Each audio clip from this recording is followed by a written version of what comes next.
Hello internet people, are you completely lost in Search Console?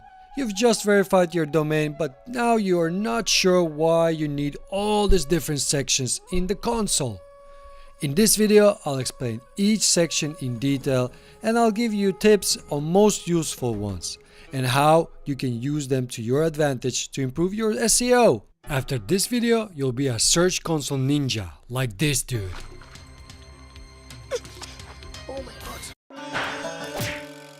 Tips with punch. Alright, before we start, I just want to mention that if you want to jump to specific section of this video, just check the video description where I've added where each section starts, so you can just click and it will fast forward you to the right section of the video. Google Search Console is an essential tool for anyone who wants to improve their website's SEO, or also known as search engine optimization. SEO is a semi-scientific approach to increase the traffic to a website by utilizing search engine results like Google. Basically, Search Console is a dashboard where you can do the following.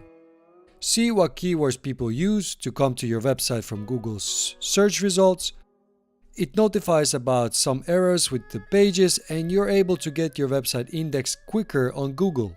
Suggest improvements. And it shows what external pages link to your website. Search Console is also where you can see sexy Bill cuddling a computer. So, when you open up Search Console, by default you will see this overview page. If you see this page, you are on the old Search Console page. Just click on the Use New Search Console button here at the top. In the new Search Console, you will see a few useful charts in a quick overview. This is just to get a high-level overview. I'll quickly explain what each graph means.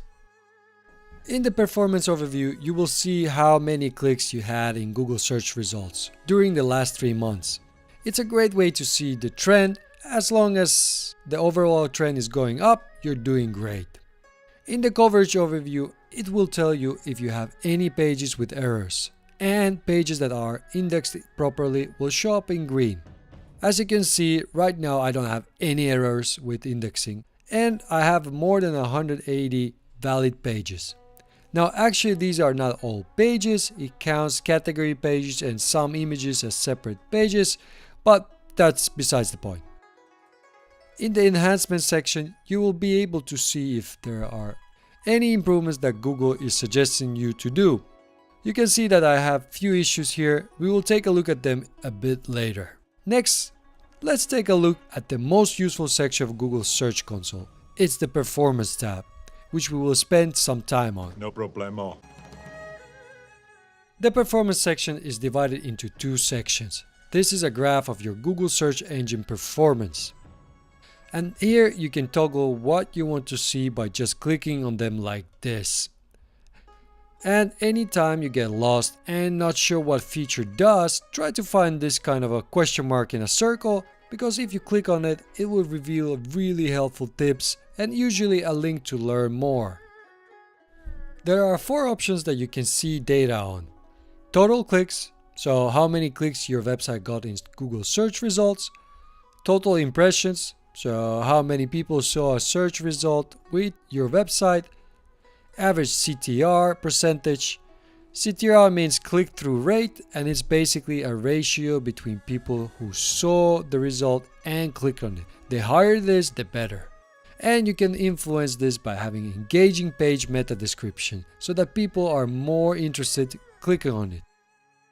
And the last one is average position in Google search results. For example, 1 to 10 means your page is on first page of Google and 11 to 20 is the second page on Google, and so on.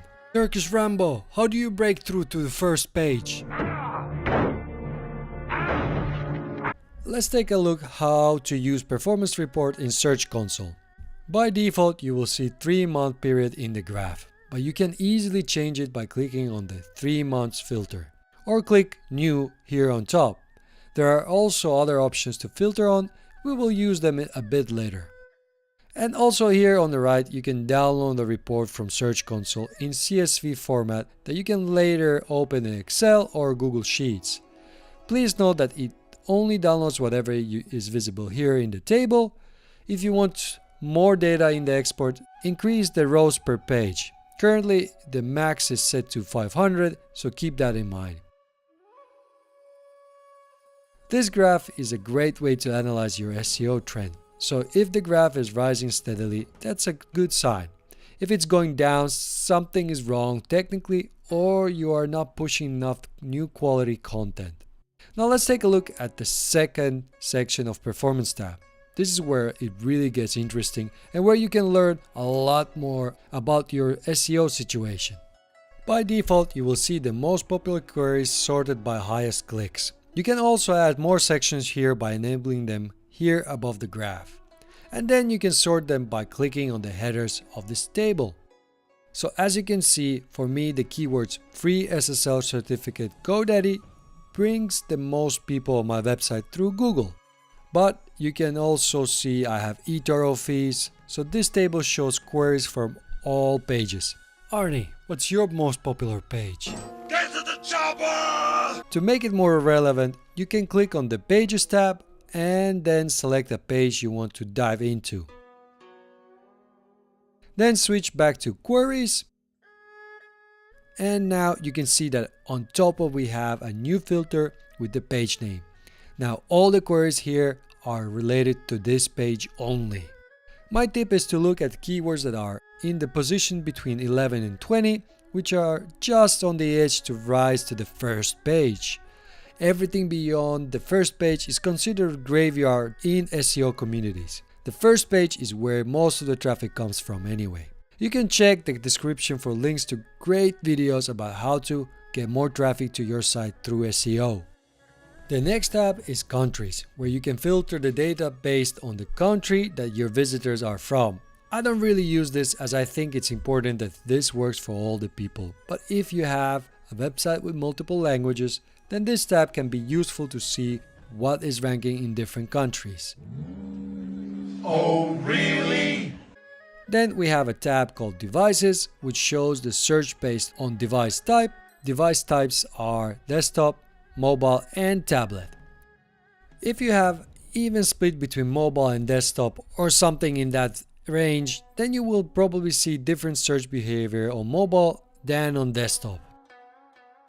And the last tab is Search Appearance. This is a bit more advanced section. If you utilize AMP, which means accelerated mobile pages, you might be able to use this filter to your advantage. But for most of you, this won't be useful. AMP is kind of like Google storing your web page for you. So they are super fast to load, but there are some technical limitations with AMP. It's a little like this. What the hell? What about God? URL inspection section is where you can submit an URL for a new page or update existing page. Here you will also find any warning about page-specific issues that you might have with the page in terms of Google search. Let's take a look at how it looks like if you have a new page that Google hasn't indexed yet. You will see a page like this one. Basically, it will just state that URL is not on Google and the whole page is full of unknowns and not applicable values. If you want Google to index this URL, make sure you click on the Request Indexing. Google will test if it can index the page. This might take some minutes, but once it's done, you will see an indexing requested message. So this doesn't mean it's been added to the index, just that Google will check it later when it gets to it. This usually takes less than 24 hours, but new websites might take longer. Once your page is indexed with Google, you will see a page like this, where it provides more information that everything is working correctly on your page. So for example, I don't have this page in the sitemap, so Google mentions that. Next, this is how the page would look like for an existing URL. If everything is in order, then you'll just have green check marks all over the page. But if you have a page with an error, you will see some extra information about that error. When you click on the error, you will see more details about it. For example, in my case, I have an AMP image issue. Another useful functionality is to resubmit the URL. Use this when you've made major updates to a page and you want Google to crawl your page faster. You can do this by just clicking on the request indexing link. Arnie, how do you request indexing? Grant me revenge. And if you do not listen, then the hell with you. Under index, there's a section called coverage. This is where you can check which page and post have been indexed. Again, you're able to filter what you see by choosing one of these boxes. First one is pages with errors. Here you will see if any of your pages have errors and the high-level issue explanation. Please note, if a page has an error, it won't be indexed until the error is fixed. The second tab is valid with warnings. And these are errors that you should fix, but the page will still be indexed. The third tab is valid. In this table, you will see all the valid URLs that Google has indexed on your website. If you click into Submitted and Indexed, you can see all the URLs that have been indexed and when Google has fetched them last time. If you hover over any of these URLs, you can also go directly to them or inspect them in more detail by clicking on one of these icons. Now, sometimes pages end up with the excluded status. This is because either your website is blocking Google from indexing them with the robots.txt file or non-indexed meta tag. I know this sounds complicated, but both of these just tell search engines to exclude the pages from their index. Anyway, if you are on WordPress or other content management system, you will have a lot of pages which are blocked on purpose because there are certain features that don't need to be indexed. You can see that there are a lot of different reasons why your page is excluded. In some cases, Google just doesn't find the content that useful, so it marks it as discovered but currently not indexed. I'm not going to dive into each of the issues here, but there is a Google support page that explains each excluded reasons in detail. I have added the URL in the description. So check it out before you start leaving comments like this. Why are you running? Why are you running? The sitemap section is really important when you first start with Search Console. You should submit an XML sitemap here. An XML sitemap is kind of like a map of pages on your website, and the information is easily processed by computers. Google uses these to crawl your website and the most important pages on it. If you want to learn how to create a sitemap in WordPress or a normal website, check out the video that appears on your screen now. To be honest, after the initial setup, you won't need the sitemap section that often. Google checks your sitemap time to time automatically after you submitted it once. As long as you keep your sitemap file name the same, it will pick up any changes to it. To submit a sitemap to Google, simply add the URL to your sitemap that you've placed on your website. Here's an example URL, punchsalad.com/sitemap. The mobile usability section is just there to help you detect any issues that you might have with your mobile website. This section is a bit out of date as most websites respond to user screen size and adjust the layout accordingly. But in case Google detects some issues with your mobile website, it will display them here. Right now I don't have any issues here, and to be honest, these are a bit random sometimes because I had an error for like a week, then it went away by itself, as you can see here. Again, if you have any issues, click inside them, then you can click on Learn More to read more about the issue and possible fix. Arnie, how do you fix your issues?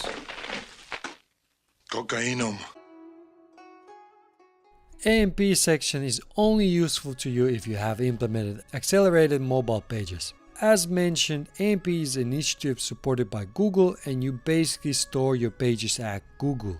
This way, Google can show them super fast to the mobile users. It requires special HTML code and has a lot of feature limitations compared to a normal website. But it's pew fast and super light. Implementing it on WordPress is super easy with the plugin. You can check a tutorial about that on your screen now. But I really think it's valuable only for websites that have a lot of articles, blog posts, or just a lot of simple content. For example, for an e-commerce shop, it doesn't really make sense to install an AMP. As you can see, I have a few errors, and when I click on in them, I can see on which page the error occurs. And then I can search the web for this issue and see if there is an easy solution. Once you fix the issue, you can just click on the Validate Fix. This will speed up Google's checking for the errors. But keep in mind, it's not instant. It will still take a day or two. And meanwhile, you can go fishing like this guy. Все. Нормально, говорю, все. Рыбачишь? There are a few hidden sections under enhancements. These only appear if you have implemented structured data on your website. Structured data is kind of like a small piece of code that provides additional detail about the page's content, and Google wants this data with certain structure. It is essential if you want your website to have a chance to appear as a snippet similar to this.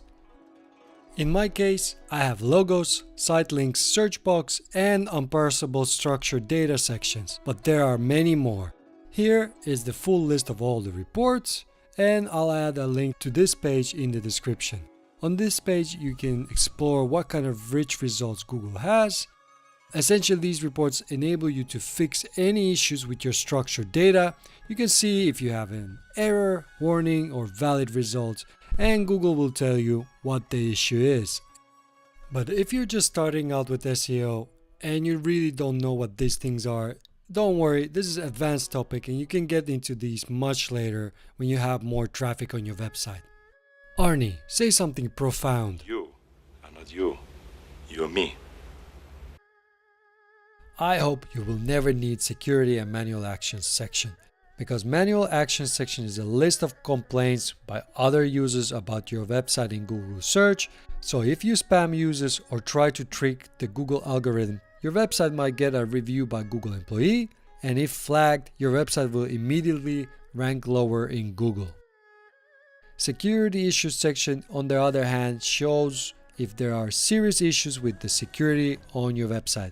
For example, you might have malware on the site or some dodgy files to download. If Google detects anything like this, you will get notified about it, and the details will show up here. Danger is my trade. The link section is actually a pretty cool way to see how other websites link to your website and which page on your website gets most links. You can also see which pages have good internal linking. This section is a great way to start with your backlink building, which is an essential strategy to rank better on Google. Learn more about ethical backlinking in the video that appears on your screen now. This section is divided in 2 columns and 4 sections. The first column includes 3 reports related to external linking, and the second column includes 1 report about internal links. First, you can see top link pages. To see the full report, click on More. On this page, you can see which pages are linked by other websites. So for example, in my case, my tutorial about embedding YouTube video has 251 incoming links and 10 sites that link to the article. Keep in mind that it's better to have a link from a website with high authority than 100 links with low authority. Authority is the boss. Top linking sites externally shows top domain that links to your website. This report is similar to the first report, but you get to see which domain links to you the most. Again, if you click on the More button, you can see more details. And here you can see that this is info-focus.info domain is linking to 7 of my pages. This website is probably pretty spammy and it just uses my video and the description from it. Come back. I know, Arnie, I know. An interesting report is the top linking text report, because you can see what words other websites use when linking to your website. So the text in the report is what the anchor text is. Anchor text is just the text that is in a link, like the blue underlined text here. For example, cool WordPress tutorials is much better than see the tutorial here or check punchsalad.com. The first one has much more weight and it describes what the link is about. As you can see, I have all kinds of link text pointing to my website, this report can help you to identify the context people link to your website. Similar to the first section, top linked pages internally gives an overview of the pages that link to each other, but just internally. This report gets a bit muddy with WordPress, as there are more than 200 internal links to most of the pages in my case, but it's also good to remember that internal linking is very important and you should use it where it makes sense, a bit like these special effects.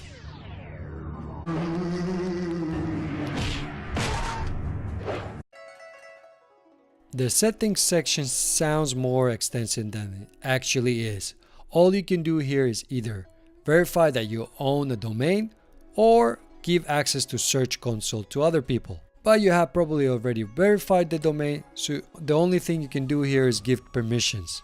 To give new users permissions to access Google Search Console, you need to make sure the user has email associated with Google.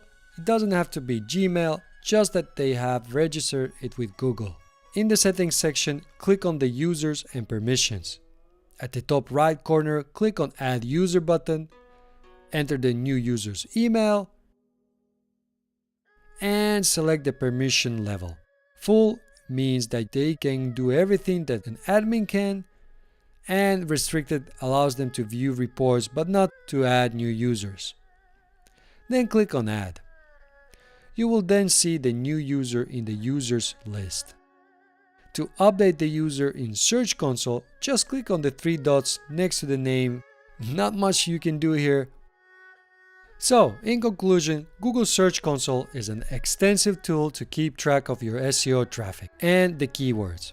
You will probably mostly use the Performance tab and occasionally resolve few errors.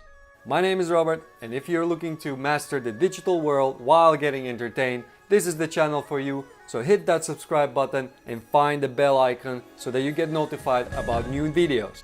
Here are 2 videos that I think you will find useful. Whoosh!